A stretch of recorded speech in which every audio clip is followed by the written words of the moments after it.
नमस्कार प्रणाम। मैं अपने यूट्यूब चैनल में आप लोग का स्वागत करती हूँ। मैं लेकर आई हूँ नाच गीत, बहुत सुंदर नाच गीत। आप लोग पूरा सुनिएगा और कैसा लगेगा कमेंट करके ज़रूर बताइएगा। चैनल पर नए हैं तो चैनल को सब्सक्राइब करिए और बेल आइकन जरूर दबाइए कि मेरा हर नोटिफिकेशन आप लोग को मिलता रहे। आइए हम शुरू करते हैं।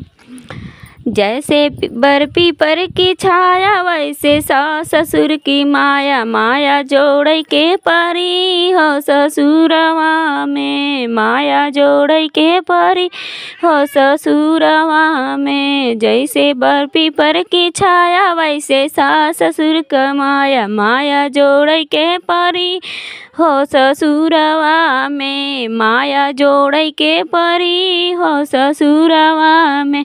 जैसे साड़ी का है बॉर्डर वैसे ससुर जी का आर्डर, जैसे साड़ी का है बॉर्डर वैसे ससुर जी का आर्डर, आर्डर माने के पड़ी हो ससुरवा में, आर्डर माने के पड़ी हो ससुरवा में।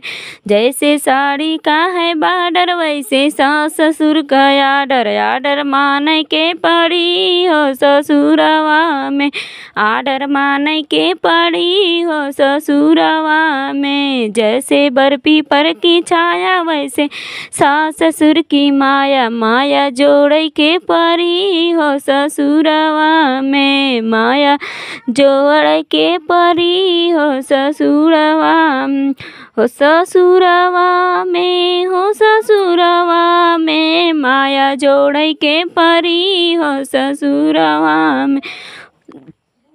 जैसे पानी कुआं का ठंडा वैसे सासू जी का डंडा, जैसे पानी कुआं का ठंडा वैसे सासू जी का डंडा, डंडा झेल के पड़ी हो ससुरवा में, डंडा झेल के पड़ी हो ससुरवा में। जैसे बर्फी पर की छाया वैसे सास ससुर की माया, माया जोड़ के परी हो ससुरवा में, माया जोड़ के परी हो ससुरवा में।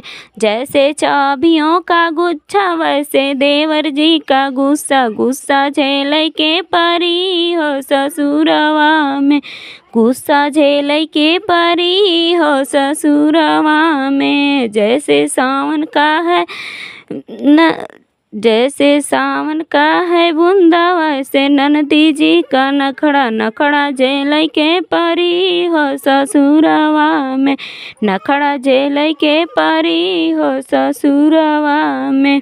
जैसे बर्फी पर की छाया वैसे सास ससुर की माया, सास ससुर की माया, माया झेल के परी हो ससुरवा में, माया झेल के परी हो ससुरवा में।